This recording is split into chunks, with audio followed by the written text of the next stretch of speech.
Donbas অঞ্চলের পূর্ণ নিয়ন্ত্রণ এবং রাশিয়ার অধিকারে থাকা ইউক্রেনীয় ভূখণ্ডের আন্তর্জাতিক স্বীকৃতি পেলে যুদ্ধবিরতিতে রাজি হবে পুতিন। কিন্তু প্রস্তাবে রাজি নন জেলেনস্কি। তাই সহসাই বন্ধ হচ্ছে না সংঘাত, দিনে দিনে ক্ষীণ হচ্ছে ইউক্রেনের শান্তি ফেরার সম্ভাবনাও। শান্তি আলোচনায় বসার আগেই অশান্তি ঘোট পাকাচ্ছে রাশিয়া ইউক্রেন সংঘাত ইস্যুতে। আলাস্কায় ট্রাম্প পুতিন বৈঠকে ইউক্রেনের নেতা ভলোদিমির জেলেনস্কিকে রাখা না রাখা নিয়ে ট্রাম্পের সঙ্গে ন্যাটোর ইউরোপীয় নেতাদের ঠেলাঠেলি, রাশিয়া ও ইউক্রেনে ভূমি বিনিময় নিয়ে ট্রাম্পের দেওয়া আভাসের প্রতিক্রিয়ায় জেলেনস্কির বিষোদ্গার, সব মিলিয়ে ইউক্রেন সংঘাত আবারও বড় হয়ে উঠছে। প্রেসিডেন্ট ট্রাম্পের যে কথার প্রতিক্রিয়ায় জেলেনস্কি তার ভাষণে উত্তেজনা ছড়াচ্ছেন তা আসলে কি? ৮ আগস্ট শুক্রবার ট্রাম্প জানান, সংঘাতে থাকা ইউক্রেন ও রাশিয়ার মধ্যে শান্তি চুক্তিতে উভয় পক্ষের উন্নতির জন্য কিছু অঞ্চল বিনিময়ের বিষয়টি থাকতে পারে।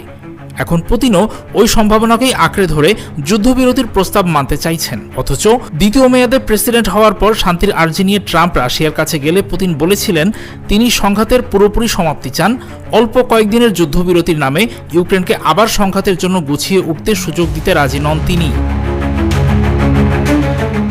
মস্কোয় মার্কিন বিশেষ দূত স্টিভ উইটকফকে পুতিন জানিয়েছেন, প্রথম ধাপে ইউক্রেনকে ডনেস্ক থেকে সেনা সরাতে হবে এবং যুদ্ধের সামনের সারি স্থগিত হবে। দ্বিতীয় ধাপে ট্রাম্প ও পুতিন চূড়ান্ত শান্তি চুক্তির খসড়া তৈরি করবেন, যা নিয়ে পরে জেলেনস্কির সঙ্গে আলোচনা করা হবে। জাপোরিজিয়া ও খেরসনের দখলকৃত অংশ নিয়েও রাশিয়া আলোচনা চায়। আলোচনা ডনেস্ক ও লুহান্স্কের পাশাপাশি ২০১৪ সালে দখল করা ক্রিমিয়ার সার্বভৌমত্বের স্বীকৃতিও চেয়েছেন পুতিন। কিন্তু ইউক্রেনের প্রেসিডেন্ট ভলোদিমির জেলেনস্কি ৯ আগস্ট শনিবার বলে দিয়েছেন, ইউক্রেনের ভূখণ্ড তিনি বা কেউই নাকি ছেড়ে দেবে না। যে কোনো শান্তি আলোচনাতেও তাকে রাখার জোর আবদার তুলেছেন তিনি। ইউক্রেনকে বাদ দিয়ে যে কোনো সিদ্ধান্ত নিলে তা শান্তিবিরোধী হবে, তা থেকে কিছুই অর্জিত হবে না, এমন সব হুমকি দেওয়া আরম্ভ করেছেন। কিন্তু মার্কিন সংবাদ মাধ্যম ওয়াশিংটন পোস্ট থেকে জানা গেছে, জেলেনস্কিকে আলাস্কায় ট্রাম্প ও পুতিনের মধ্যেকার আলোচনায় যোগ দেওয়ার জন্য আমন্ত্রণ জানানো হয়নি। আলোচনার বিষয়ে ব্রিফিং দেওয়া একজন কর্মকর্তার বরাত দিয়ে সংবাদ মাধ্যমটি এই খবর জানিয়েছে। এখনও পর্যন্ত জেলেনস্কিকে কোনো আমন্ত্রণ জানানো হয়নি বলে ওয়াশিংটন পোস্ট থেকে জানা গেছে।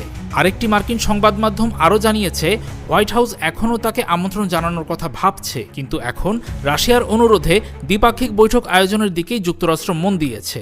আলোচনার তারিখ ১৫ আগস্ট এখনও দূরে আছে। খবর বদলালে তা জানতে সঙ্গে থাকুন।